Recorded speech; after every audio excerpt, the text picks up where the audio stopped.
Bismillahirrahmanirrahim. Assalamualaikum warahmatullahi wabarakatuh. Perkenalkan, nama saya Fiska Dita Destina, NIM J1B 018102, Prodi Teknik Pertanian. Di sini saya akan mempresentasikan hasil makalah saya yang berjudul Fungsi Etika, Unsur-unsur Pokok Etika dan Kesusilaan. Pendahuluan. Etika dalam perkembangannya sangat mempengaruhi kehidupan manusia. Etika memberi manusia orientasi bagaimana ia menjalani hidupnya melalui rangkaian tindakan sehari-hari. Itu berarti etika membantu manusia untuk mengambil sikap dan tindakan secara tepat dalam menjalani hidup ini. Etika pada akhirnya membantu kita untuk mengambil keputusan tentang tindakan apa yang perlu kita lakukan dan yang perlu kita pahami bersama, bahwa etika ini dapat diterapkan dalam segala aspek atau sisi kehidupan kita. Dengan demikian, etika ini dapat dibagi menjadi beberapa bagian sesuai dengan aspek atau sisi kehidupan manusianya. Etika sangat berpengaruh dalam kehidupan manusia, memberi manusia pelajaran bagaimana ia harus menjalani hidupnya melalui rangkaian tindakan sehari-hari.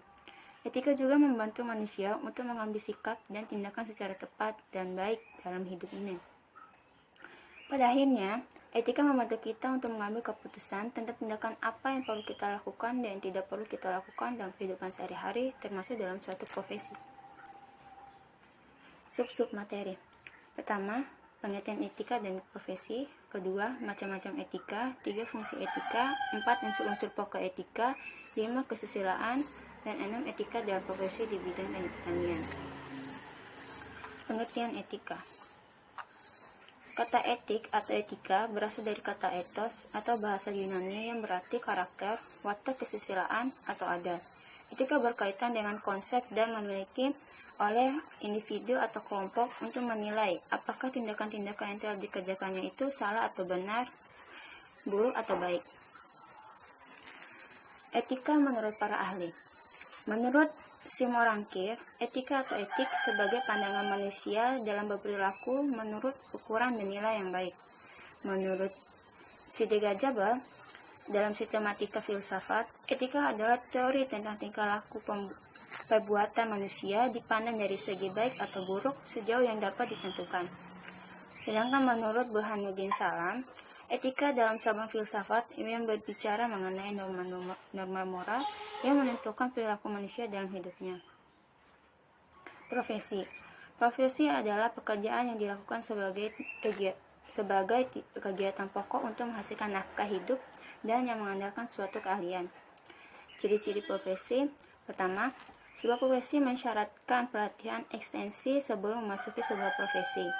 Kedua, pelatihan tersebut meliputi komponen-komponen intelektual yang signifikan. Ketiga, tenaga yang terlatih mampu memberikan jasa yang penting kepada masyarakat. 4. Adanya profesi lisensi atau sertifikat.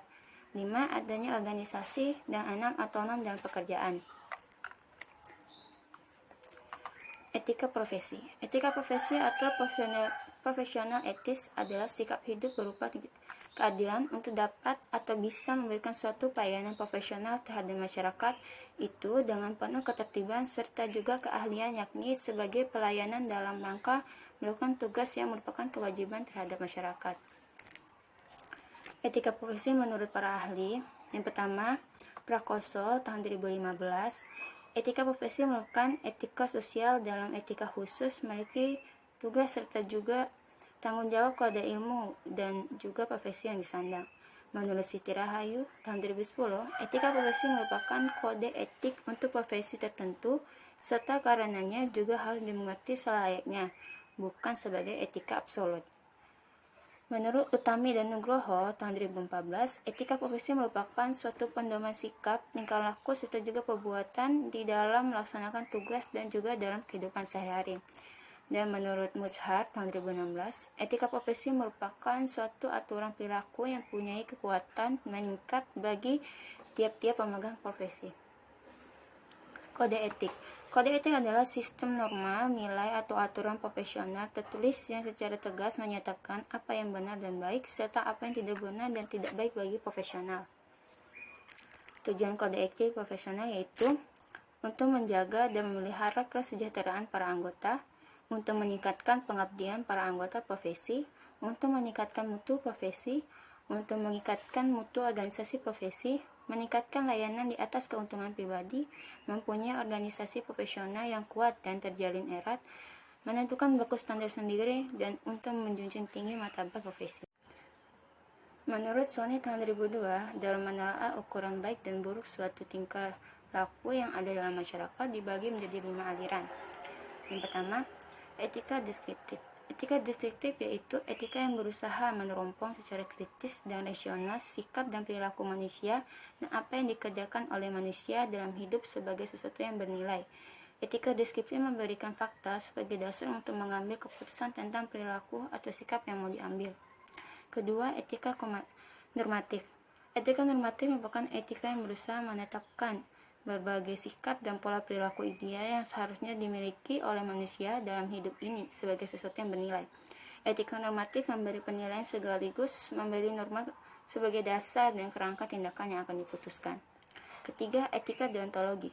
Etika deontologi yaitu tindakan dikatakan baik bukan karena tindakan itu mendatangkan akibat baik, melainkan berdasarkan tindakan itu baik untuk dirinya sendiri.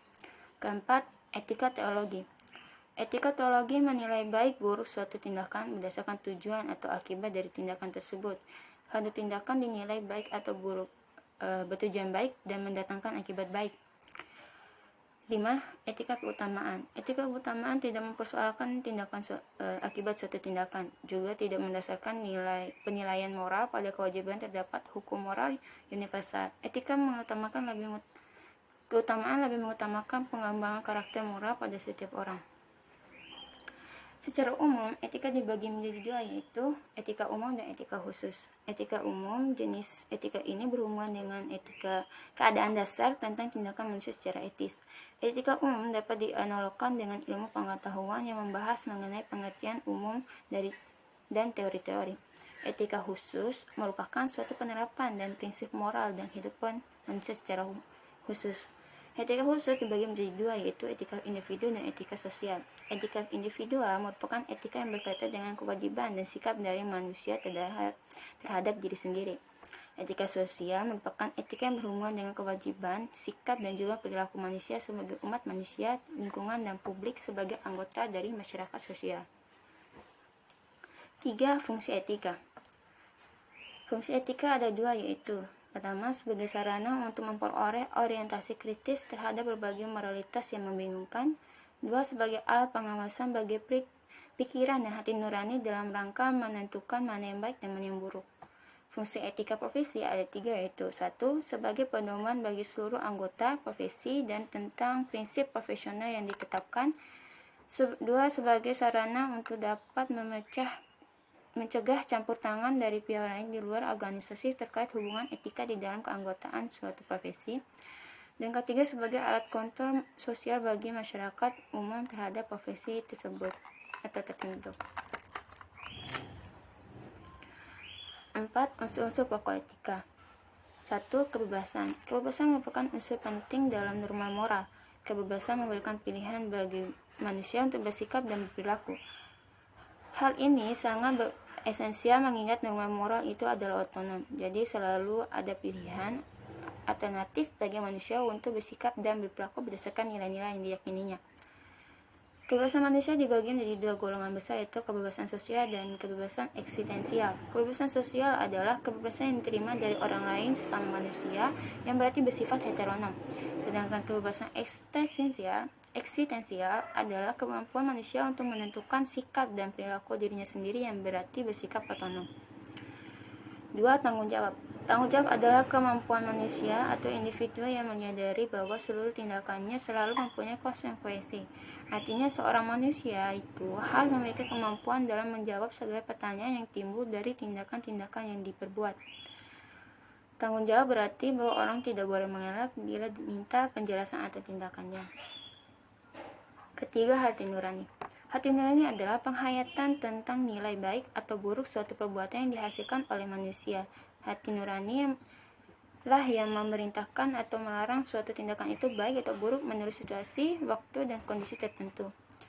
Hati nurani menurut para ahli yang pertama, menurut Aquinas, hati Nurani berasal dari Tuhan dan oleh karena itu tidak mungkin keliru. Apabila manusia menghadapi situasi konkret yang mengharuskannya memiliki sikap-sikap moral tertentu, maka yang hadir pada saat itu adalah hati nurani.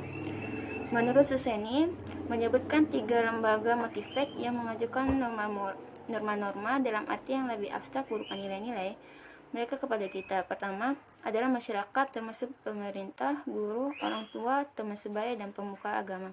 Kedua adalah ideologi, termasuk agama di dalamnya. Ketiga adalah superego pribadi, seperti perasaan malu pada diri seseorang apabila bersangkutan melakukan suatu perilaku tidak terpuji. Keempat, prinsip-prinsip moral dasar. Prinsip kesadaran moral adalah beberapa tatanan yang perlu diketahui yang bertujuan memotivasikan tindakan individu dalam kerangka nilai moral tertentu. Setidaknya ada 3 prinsip dasar dalam kesadaran moral, yaitu prinsip bersikap baik, prinsip memiliki rasa keadilan, dan prinsip memiliki rasa hormat. 5. Kesusilaan. Kesusilaan atau susila berasal dari bahasa Sanskerta yaitu su dan sila. Su berarti baik, bagus, dan sila berarti dasar, prinsip hidup atau norma. Kata susila selanjutnya digunakan arti sebagai aturan hidup yang lebih baik. Orang yang susila adalah orang yang berlaku baik, sedangkan orang yang asusila adalah orang yang berlaku buruk. Selanjutnya, kata susila dapat pula berarti sopan, beradab, baik budi bahasanya, dan kesusilaan sama dengan kesopanan. Kriteria perbuatan susila atau pedoman perbuatan susila yaitu kehendak yang baik, keputusan akal yang baik sesuai dengan hakikat atau sifat kemanusiaan. Perintangan perbuatan susila yaitu perintangan pertama dari luar manusia, itu ancaman dan paksaan, dan dari dalam diri manusia itu hawa nafsu, baik bersifat jasmani dan rohani. 6. Etika dalam profesi di bidang teknik pertanian. Pertama, penjelasan tentang teknik pertanian serta cakupan-cakupannya. Teknik pertanian adalah ilmu yang mempelajari tentang pertanian, namun melalui pendekatan keteknikan atau rekayasa dengan melakukan transformasi sumber daya alam secara efisien dan efektif untuk memenuhi kebutuhan manusia yang semakin lama semakin meningkat seiring berjalannya waktu. Ilmu teknik pertanian menitikberatkan pada beberapa disiplin keilmuan yang tidak terbatas pada penggunaan traktor. Disiplin keilmuan antara lain adalah dasar perencanaan, perancangan, pengembangan, dan penerapan unsur-unsur kesatuan sistem produksi seperti manusia, mesin dan peralatan, sumber daya pertanian, serta dasar-dasar teknik. Kedua, alasan perlunya etika dan moral dalam sebuah profesi. Etika dan moral diperlukan dalam tindakan keteknikan, yaitu untuk perilaku anggotanya dalam menjalankan praktek profesional bagi masyarakat dan lingkungannya. Standar-standar etika dan moral merupakan dasar untuk menjaga kelakuan dan kejujuran dari seorang tenaga ahli profesi. Dalam rangka menjunjung tinggi kehormatan dan martabat profesi, keteknikan sesuai dengan kode etik profesi keteknikan menurut AB terdapat 4 prinsip dasar yang harus dilakukan oleh insinyur, yaitu pertama, menggunakan keterampilan dan pengetahuan para orang teknik untuk meningkatkan kesejahteraan manusia. 2. Menjadi tidak berat sebelah dan bersikap jujur melayani dengan ketetapan publik serta pemberi kerja dan klien para orang teknik. Ketiga, pekerjaan keras untuk meningkatkan kemampuan wewenang. 4. Pendukung profesional dan masyarakat dan teknik dari disiplin. 3. Hal yang terjadi jika profesi mahasiswa teknik pertanian tanpa etika.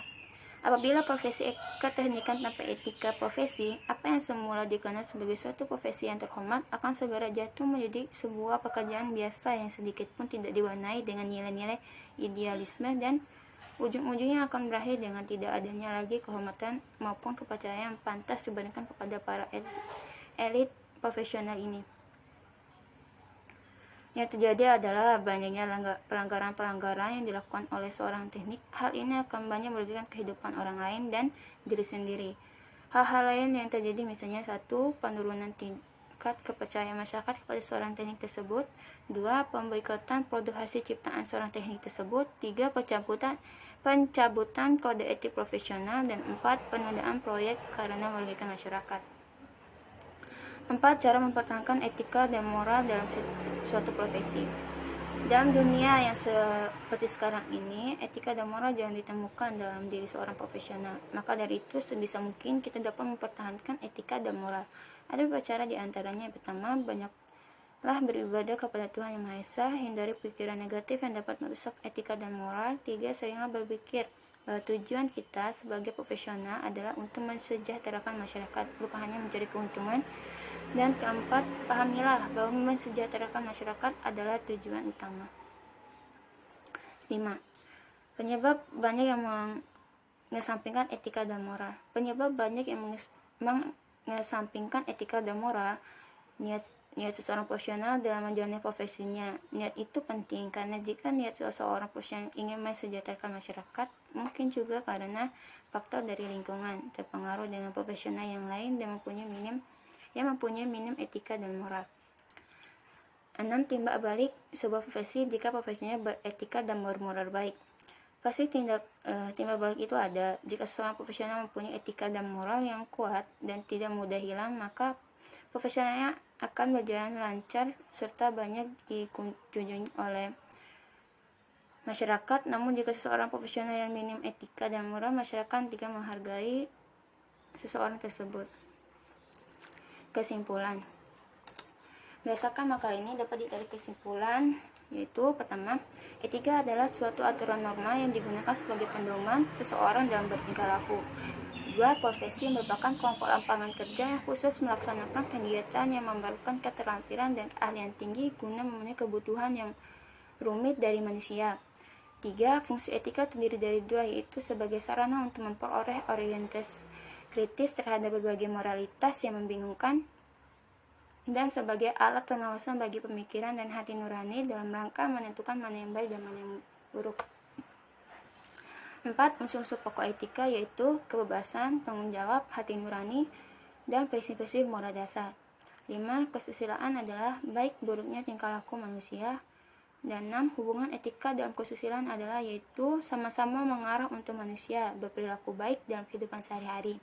Bisa dikatakan jika kesusilaan adalah pedoman manusia dalam bertingkah laku, maka etika adalah watak atau sifat manusia dalam memperlakukan manusia lain dengan baik atau benar.